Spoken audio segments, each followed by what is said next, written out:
दोस्तों, आज की वीडियो में हम बात करने वाले हैं कौन कौन से डॉक्यूमेंट्स आपको कोस्ट गार्ड, नाविक, जीडी, डीबी या फिर यांत्रिक का फॉर्म भरने से पहले पहले आपके पास होने चाहिए या फिर आपको पहले से ही बनवा के रखने चाहिए।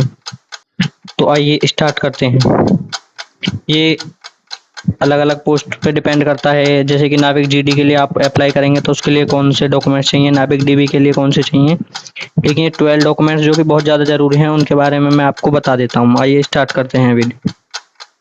तो सबसे पहले जरूरत पड़ेगी आपको photo ID card. Photo ID card मतलब ऐसा आईडी कार्ड जिसमें आपका फोटो हो, जैसे कि पैन कार्ड हो या फिर आधार कार्ड हो आपका, या फिर ड्राइविंग लाइसेंस हो या फिर पासपोर्ट हो या वोटर आईडी हो। इनमें से कोई भी एक चीज आपके पास जरूर होनी चाहिए जिससे कि आप फॉर्म फिल कर सकें। दूसरे नंबर पे इसके बाद आपको चाहिएगा कास्ट सर्टिफिकेट। अगर आपको ट्रैवलिंग अलाउंस चाहिए या फिर उम्र में रिलैक्सेशन चाहिए या फिर आपको कम नंबर मतलब कि नंबर में रिलैक्सेशन चाहिए तो आपके पास कास्ट सर्टिफिकेट का होना बहुत ज़्यादा ज़रूरी है, और वो भी होना चाहिए सेंट्रल का। अब बात कर लेते हैं उसके वैलिडिटी के बारे में। तो वो वैलिड होना चाहिए 31 अगस्त 2023 तक कम से कम। उसके बाद भी वैलिड होना चाहिए, लेकिन कम से कम जो एटलीस्ट डेट दी गई है वो है 31 अगस्त 2023। इससे पहले वो एक्सपायर अगर हो रहा है, उसकी वैलिडिटी खत्म हो रही है, तो वो वैलिड नहीं माना जाएगा कोस्ट गार्ड के फॉर्म भरने के बाद। और उसकी जो जो उसकी डेट ऑफ इशू है वो आपके ऑनलाइन फॉर्म भरने से एक दिन पहले या फिर उसी दिन की होनी चाहिए। उसके बाद की अगर उसकी डेट ऑफ इशू होगा आपके कास्ट सर्टिफिकेट का तो वो वैलिड नहीं होगा, उसको इनवैलिड मान लिया जाएगा। तीसरे नंबर पे बात करते हैं proof of date of birth. अगर आपके आधार कार्ड में डेट ऑफ बर्थ ठीक है तो आधार कार्ड, वरना 10th सर्टिफिकेट, उसमें भी डेट ऑफ बर्थ लिखी होती है। जो आपका करेक्ट डेट ऑफ बर्थ है उसको देखने के लिए उनको proof of date of birth चाहिए, जो कि आपके 10th सर्टिफिकेट या फिर आधार कार्ड, कोई सा भी आपका मान्य होगा। चौथे नंबर पे बात कर लेते हैं। फोर्थ नंबर पे आपकी चाहिए 10th की मार्कशीट। अगर आप नाविक डीबी के लिए अप्लाई कर रहे हैं तो केवल 10th की मार्कशीट चाहिए, और अगर आप नाविक जीडी के लिए अप्लाई कर रहे हैं तो 5वें नंबर पे आपको 12th मार्कशीट भी चाहिए, यानी 10th की भी मार्कशीट और 12th की भी मार्कशीट।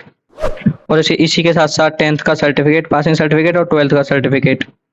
और अगर आपका जो बोर्ड है जैसे कि यूपी बोर्ड, उसमें अलग से पासिंग सर्टिफिकेट नहीं दिया जाता है तो आपकी जो 10th और 12th की मार्कशीट है वही उसी का पासिंग सर्टिफिकेट मान लिया जाएगा। लेकिन अगर अलग अलग हैं तो आपके पास 10th का पासिंग सर्टिफिकेट और 12th का पासिंग सर्टिफिकेट होना बहुत जरूरी है अगर आप नाविक जीडी के लिए अप्लाई करते हैं।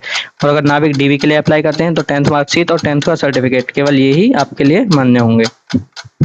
बात कर लेते हैं 8वें नंबर पर कौन सा डॉक्यूमेंट है। तो डोमिसाइल सर्टिफिकेट। अगर आपको हाइट में रिलैक्सेशन चाहिए या फिर नहीं भी चाहिए तो भी डोमिसाइल सर्टिफिकेट तो चाहिए ही चाहिए।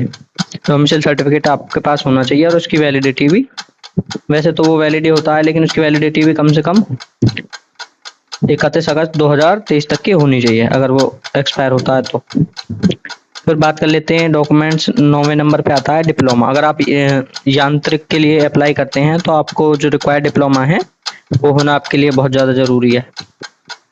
बात कर लेते हैं 10th डॉक्यूमेंट जो आपको चाहिए। वो चाहिए आपको एक कलर्ड फोटोग्राफ जिसका बैकग्राउंड लाइट होना चाहिए, तो स्काई ब्लू हो, मतलब लाइट बैकग्राउंड होना चाहिए, और उस पर डेट ऑफ फोटो और डेट ऑफ बर्थ आपकी प्रिंट होनी चाहिए।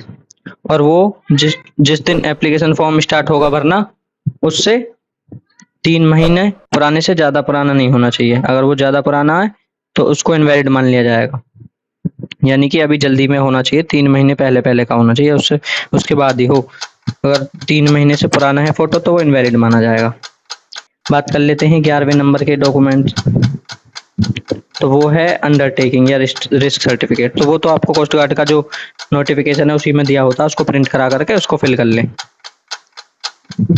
बस यही 11 डॉक्यूमेंट्स ऐसे थे जो आपके लिए बहुत ज़्यादा ज़रूरी हैं। और अगर आपको कोई डॉक्यूमेंट्स से रिलेटेड कोई भी प्रॉब्लम है, जैसे कि बहुत बच्चों का ये डाउट आया था कि सेंट्रल सर्टिफिकेट जो होता है उसमें उनके पे बारकोड नहीं है तो वो वेरीफाई कैसे करेंगे, यानी कि उस पर बारकोड होना ज़रूरी है क्या।